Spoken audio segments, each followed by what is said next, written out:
docteur Corinne Roerig, comment créer un environnement favorable au développement des compétences psychosociales?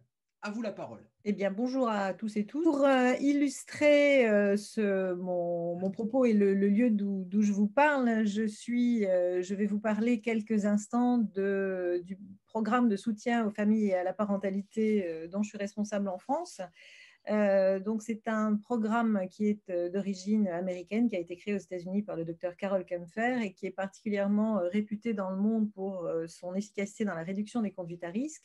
Et en 2010, il a été choisi par Santé publique France parce que, effectivement, on se rend compte de plus en plus de l'importance en tant que facteur de protection de la santé des enfants en général et des parents eux-mêmes, de ce que sont les compétences parentales et les compétences psychosociales, et aussi parce que c'était un programme qui avait fait ses preuves de manière scientifique à de nombreuses reprises, et donc considéré comme ce qu'on appelle un programme à données probantes.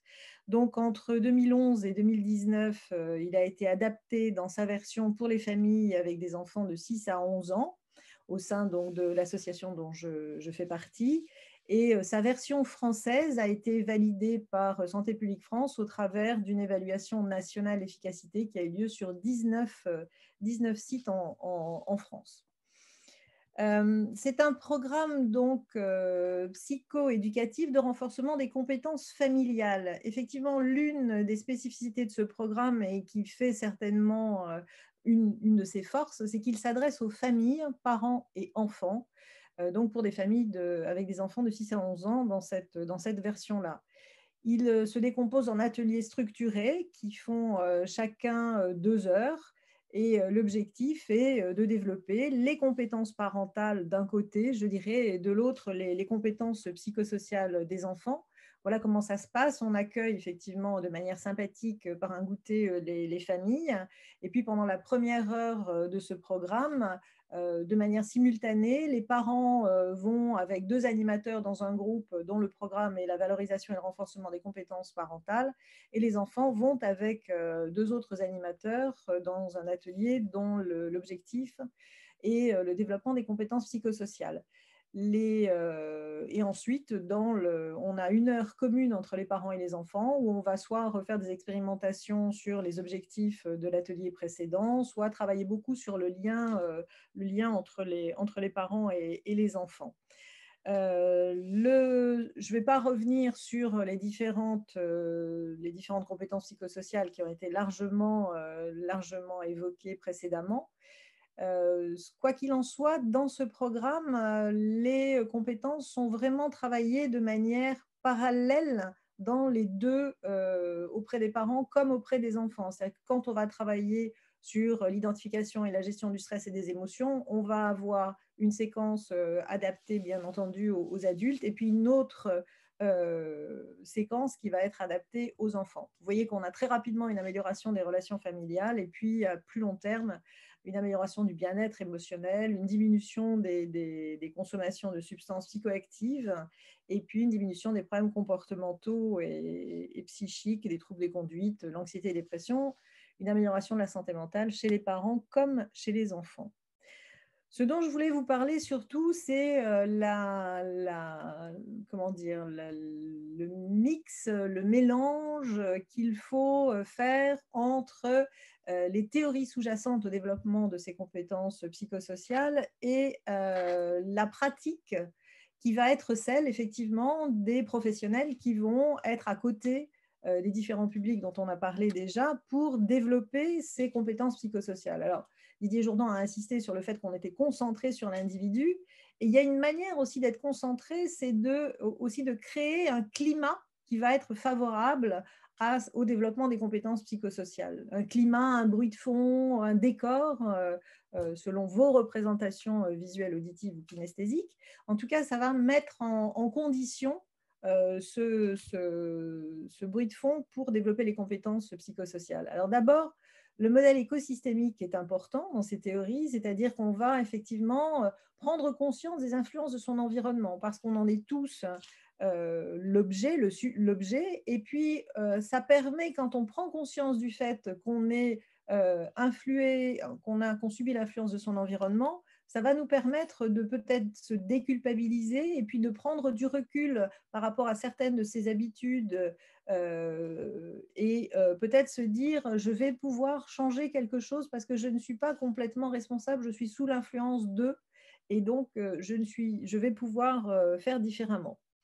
La résilience, que vous connaissez bien évidemment, qui a été vulgarisée de manière géniale par Boris Cyrulnik en France, la résilience, qui est un peu galvaudée, d'après le même Cyrulnik d'ailleurs en ce moment, si on pouvait retenir le ferment essentiel de la résilience, c'est qu'il permet toujours de garder espoir, de se dire que quelles que soient les situations dans lesquelles se trouvent les publics, les personnes auxquelles on va s'adresser pour développer ces compétences psychosociales, ils ont toujours des ressources internes et que ces ressources internes, il va falloir effectivement comprendre comment et lesquelles aller chercher plutôt que de mettre des étés à côté de ces personnes pour pouvoir leur apporter un soutien. Et puis, il y a aussi la psychologie positive. La psychologie positive, c'est s'ancrer sur ses réussites, c'est voir le verre plutôt à moitié plein qu'à moitié vide. Et c'est toujours se dire qu'il y a des éléments qui permettent de voir la vie, sa propre vie, ses propres expériences, ses propres réussites d'une manière différente. Et donc, ça va être vraiment ces trois théories qui vont être intégrés par les acteurs effectivement de développement des compétences psychosociales et qui vont irriguer je dirais la scène dans laquelle on va pouvoir mettre en place et développer ces compétences psychosociales. D'autres théories sous-jacentes qui vont vraiment voilà, Didier Jourdan disant c'est dans l'action qu'on va développer les compétences psychosociales. Et là aussi, il y a trois théories qui sont essentielles. L'auto-efficacité, croire en soi pour mieux réussir, c'est-à-dire que plus on croit en soi et mieux on réussit. Alors, il ne s'agit pas, comme le disait notre pharmacien préféré, Émile Coué, de répéter les choses pour qu'elles aillent de mieux en mieux chaque jour. Non, là, il s'agit donc d'une théorie qui a été élaborée par Albert Bandura et qui, justement, explique que pour faire croître cette confiance, cette auto-efficacité, ce qu'il est important, c'est de faire des expériences et puis de se rendre compte que petit à petit, on les maîtrise parce qu'on change un peu d'attitude, de stratégie, etc.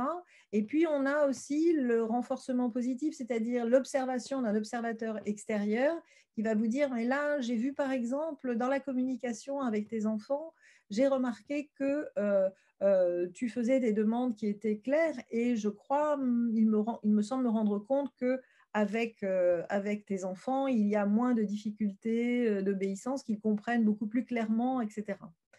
L'apprentissage social, c'est aussi Albert Bandura qui l'a théorisé. L'apprentissage social, et finalement, il éclaire la force d'un groupe. C'est-à-dire qu'on peut aussi observer et s'inspirer des autres qui sont comme nous.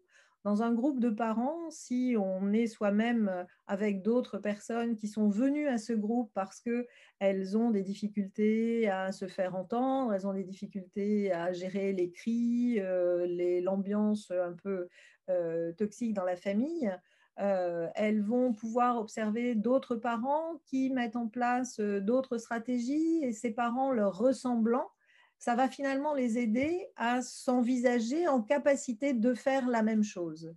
Et puis la gestion des émotions, elle est vraiment essentielle et elle devrait irriguer, à mon avis, tous les enseignements, tous les apprentissages depuis la maternité, parce que c'est vraiment, on est tous câblés pour ressentir des émotions. Et puis, si effectivement on n'apprend pas, on n'a pas la connaissance de cette importance du fait qu'un enfant qui est en colère, c'est pas forcément pour vous tester et pour vous provoquer qu'il est en colère, mais parce qu'il ne sait pas encore faire autrement. Donc ça, c'est vraiment je dirais, une compétence de base et ça nous permet de nous rendre compte progressivement que nos réactions ne sont pas forcément en lien avec le contexte extérieur, mais qu'elles sont aussi le reflet de sensations que nous n'avons pas appris à reconnaître et qui nous parasitent ensuite dans nos relations avec les autres. Ces éléments théoriques et pratiques nous apprennent qu'on ne peut pas s'affirmer développeur de compétences psychologiques sans passer soi-même par un long processus de formation. Alors, c'est ce qu'on a fait en tout cas dans le programme PSFP. La réussite de ce programme, il est vraiment lié à la fois au tissage de ces éléments théorico-pratiques et à la posture de l'animateur. Et c'est le concept de tuteur de résilience, en fait, qui nous est utile parce qu'on a trouvé que c'était le meilleur porteur de cette posture, c'est-à-dire qu'un tuteur de résilience, il est à côté de la personne qui l'accompagne, il va proposer des pistes, mais c'est elle qui va s'en emparer. Il va être aidé, en revanche, par le regard bienveillant et les renforcements positifs de l'animateur, la valorisation de l'animateur qui doit être patient, recommencer s'il le faut, accepter la vitesse d'apprentissage de chacun. Ce dialogue entre la théorie et la pratique, c'est vraiment quelque chose qui illustre le développement des compétences psychosociales et des compétences parentales. Comme le disait Didier Jourdan, une compétence, c'est un savoir-faire en action. C'est quelque chose qui va nécessiter d'expérimenter, de revenir sur sa propre attitude, d'ajouter éventuellement des éléments pour la changer, pour changer de stratégie. Et vraiment, pour rendre solide une compétence, il faut qu'elle soit mise à l'épreuve, il faut qu'elle passe de la théorie à l'expérimentation pour les valider par sa propre expérience et les intégrer finalement à un fonctionnement régulier. C'est vraiment un contexte, ce n'est pas une formule mathématique, hein, ce n'est pas quelque chose qu'on peut décréter de l'extérieur, il n'y a pas un bouton magique, comme disait Didier Jourdan. C'est vraiment un processus de longue haleine qui fait qu'on n'est plus effectivement dans le donner et le recevoir, dans ceux qui savent et ceux qui ne savent pas. On est dans un échange constructif, dans un échange progressif où il va y avoir un apprentissage commun et qui va faire que l'ensemble va conduire à la construction individuelle et personnelle de nouveaux savoir-faire. Dans le cercle vertueux que vous voyez figurer sur la diapo, et qui illustre en fait là aussi le programme PSFP, c'est parce que les animateurs du programme sont eux-mêmes passés par tout ce processus qu'ils vont incarner et donner du sens à leur attitude, à leur démarche auprès des parents. Ils vont agir avec les parents comme on va suggérer aux parents d'interagir avec leurs enfants. Et si on est optimiste, on peut aussi imaginer que ces enfants qui auront été éduqués par des parents bienveillants, capacité de développer leur attention positive, de prendre soin des émotions dans la famille, de mettre en place des règles faciles à comprendre et à appliquer, de respecter les enfants jusque dans la mise en place d'une discipline positive, pourront prendre le même chemin quand ils seront à leur tour parents. Ce nuage de mots, en fait, illustre tout ce que nous venons de voir. Et vous voyez qu'on ne peut pas faire ce genre de travail si on n'a pas un engagement personnel fort. Et l'idée, c'est vraiment d'aboutir à une alliance avec les publics avec lesquels on travaille, et l'alliance dans les objectifs, dans la philosophie et dans les attitudes. Je vous remercie de votre attention. Merci beaucoup, Dr. Ruerig, pour cette...